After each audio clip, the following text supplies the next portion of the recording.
मोदी और शाह को तुरंत इस्तीफा देके पद छोड़ देना चाहिए, वो इस पद के लायक नहीं। बेड पे तड़प तड़प कर लोग मरे हैं, वो इस देश के ही नागरिक थे, इनके ऊपर तो हत्या का केस होगा। और चिंता मत कीजिए, किसानों की सरकार आने दीजिए, एक एक की फाइल खुलेगी, एक एक से हिसाब लिया जाएगा। हम भारतीय जनता पार्टी के तानाशाहों की तरह नहीं है कि हर चीज़ को ईडी सीबीआई सबको अपने अधीन कर ले। लोकतांत्रिक लोग हैं, संवैधानिक प्रक्रिया में विश्वास रखते हैं, जो इसने जो गलत काम किया है उसको उसकी सजा जरूर मिलेगी। बातें हैं बातों का क्या। उन्होंने 2013 में 15 सितंबर को रेवाड़ी में रैली की थी और उस रैली में वादा किया था पहली कलम से स्वामीनाथन की रिपोर्ट लागू करेंगे, तो वो कलम तो आज तक मिली नहीं है, पता नहीं कहाँ खो गई।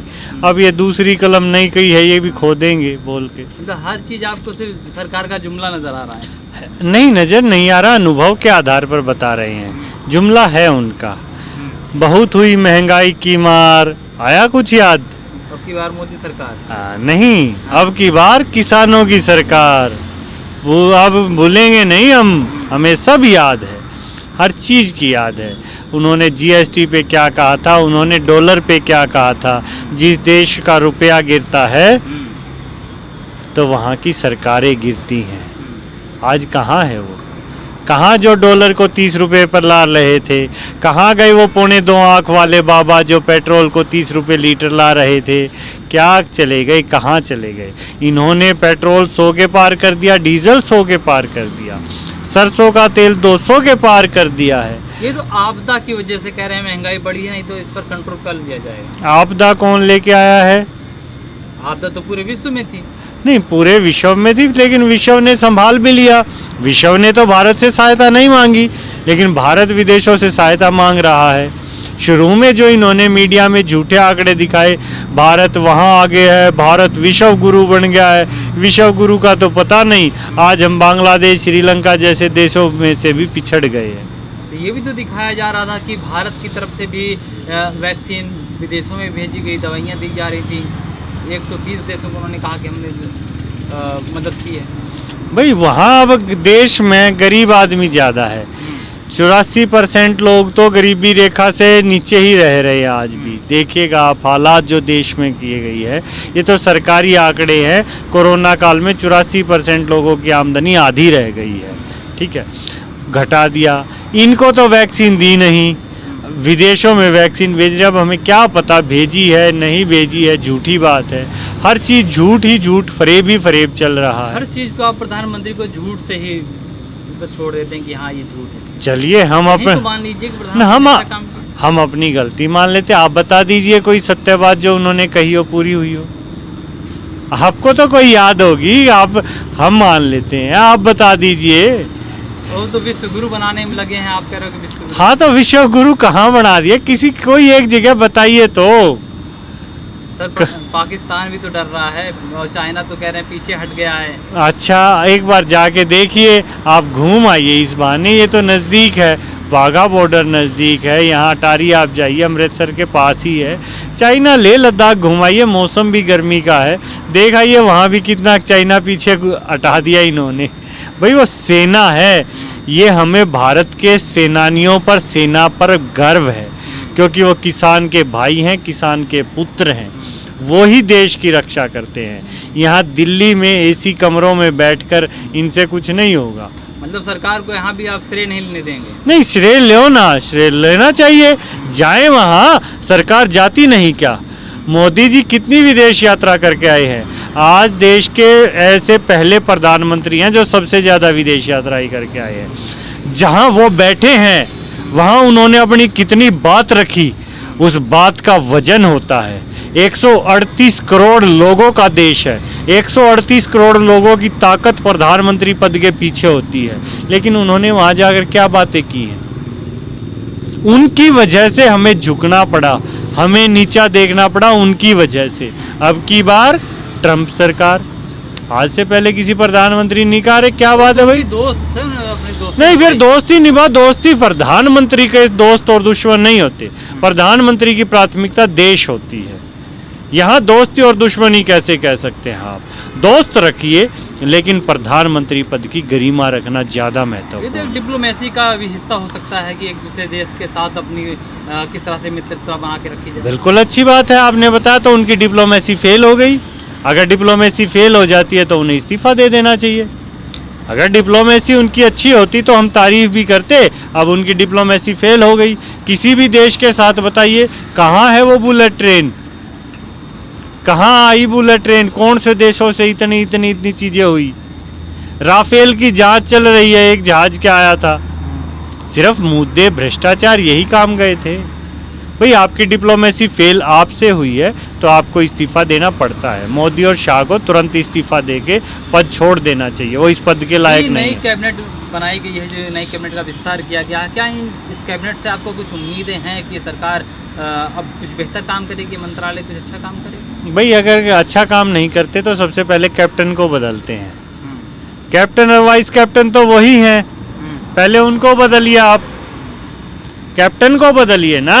टीम का कैप्टन ही खराब है तो टीम कैसे चलेगी? मतलब आप सीधा सीधा कह रहे हैं कि इंजन खराब है। आप इंजन कहिए उसे, आपने टीम कहा तो मैंने कैप्टन कह दिया। भाई देश के प्रधानमंत्री हैं, प्रधानमंत्री पद की गरिमा होती है, उसमें 138 करोड़ लोगों का भाव अंदर होता है उसमें, ठीक है। उस चीज के पीछे कम से कम उस पद का ही एहसास रखते, ध्यान रखते। लेकिन जब भी उत्तर प्रदेश के अंदर जिला पंचायत का जिला अध्यक्ष का जो चुनाव हुआ, उन्हें तो भारी बहुमत से जीत मिली है, बहुत से लोग भी जीत करके पहुँचे हैं, जिला अध्यक्ष बने हैं। ये तो उनके लिए तो अच्छा है। ये तो एक ट्रेलर से जैसा देखा जा रहा है कि उत्तर प्रदेश के 2022 के चुनाव से पहले उन्हें जिला अध्यक्ष के चुनाव जीत ली। कहाँ मिली है जीत? कौन से जीत में? जनता की नज़र में जीत नहीं मिली। जनता में तो 3050 में से 700 से भी कम सीटें आई थी उनकी। ये तो चुने हुए प्रतिनिधियों को ने जिला पंचायत का अध्यक्ष बनाया। अध्यक्ष की बात कर रहे हैं ना आप, उसमें डराया धमकाया जाता है, खरीद फरोख्त की जाती है। अभी आपने देखा नहीं, आज की ही ताज़ा घटना देख लीजिए, एसपी को थप्पड़ मारा जा रहा है, जनप्रतिनिधियों को फार्म नहीं भरने दिया जा रहा है, डराया जा रहा है, खरीदा जा रहा है। ये जनता की आवाज़ थोड़ी है।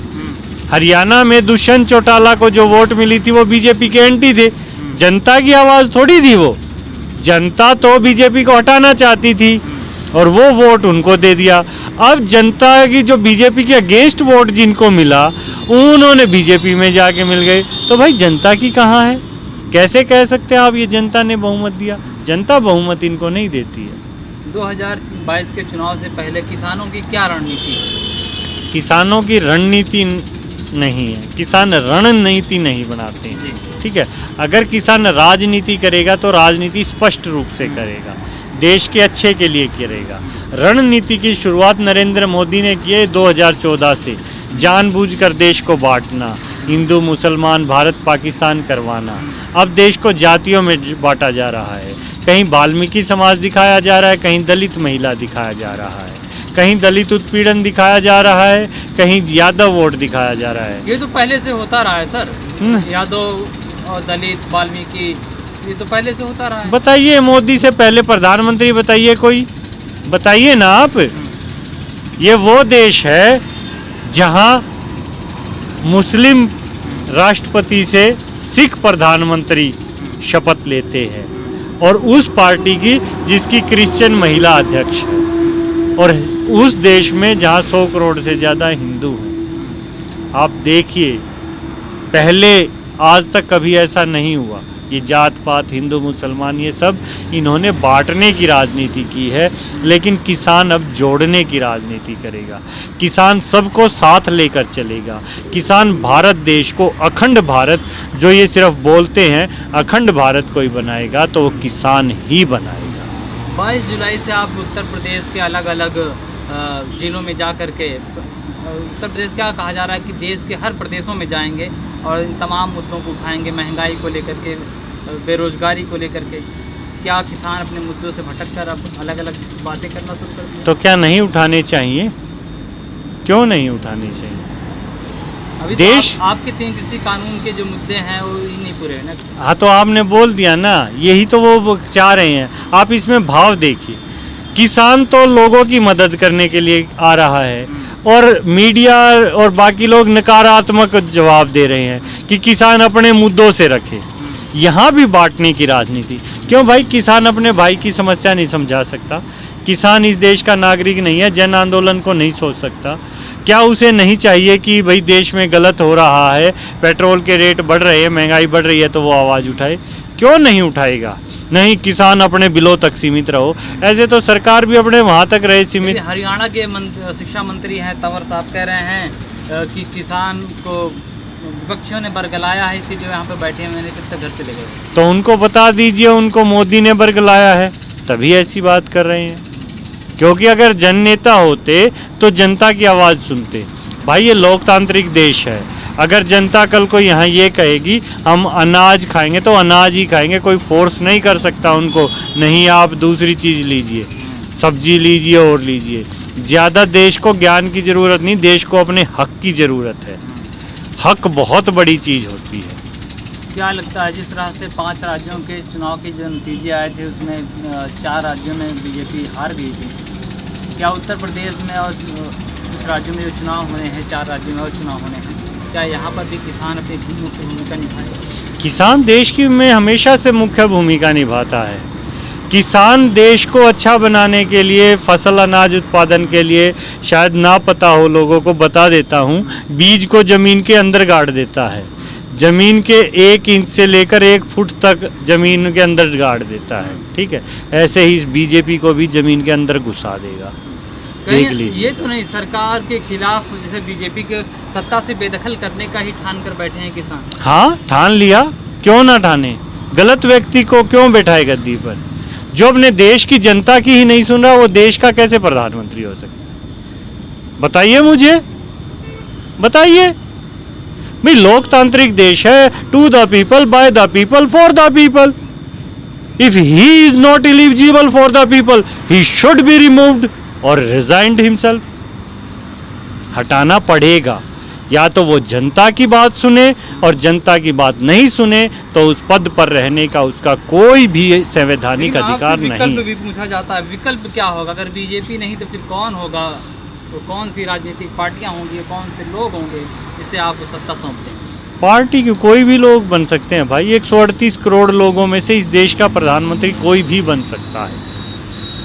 और आज के दिन मुझे अच्छा ये लगता है कि 138 करोड़ में से 137 करोड़ 99,99,999 व्यक्ति भी इससे अच्छे हैं जो आज हमारे प्रधानमंत्री जी हैं। तो मोदी से तो इस देश का एक एक नागरिक अच्छा है। 138 करोड़ में से कोई भी चुन लेंगे। तो आप मानते नहीं कि प्रधानमंत्री जिस तरह से कोरोना काल में लोगों को बचाने के लिए काम किए? हाँ। कह रहे हैं लोग कि अगर मोदी जी नहीं होते तो और लोग मारे जाते। फिर आपने झूठ का प्रश्न किया, क्या कोई कहता ही नहीं है? कोई कहता ही नहीं है ये बातें, और कहता है तो झूठी कहता है। अब झूठ क्या जवाब दूं? उन्होंने तो कई हॉस्पिटल्स ने ऑक्सीजन हटा दी हैं, बेड पे तड़प तड़प कर लोग मरे हैं, वो इस देश के ही नागरिक थे। इनके ऊपर तो हत्या का केस होगा। और चिंता मत कीजिए, किसानों की सरकार आने दीजिए, एक एक की फाइल खुलेगी, एक एक से हिसाब लिया जाएगा। अरे जेल जो पूरा वो न्यायिक प्रक्रिया है हमारे देश में, हम न्याय में विश्वास रखते हैं। सुप्रीम कोर्ट है, हाई कोर्ट है। हम भारतीय जनता पार्टी के तानाशाहों की तरह नहीं है कि हर चीज़ को ईडी सीबीआई सबको अपने अधीन कर ले। लोकतांत्रिक लोग हैं, संवैधानिक प्रक्रिया में विश्वास रखते हैं। जो इसने जो गलत काम किया है उसको उसकी सजा जरूर मिले।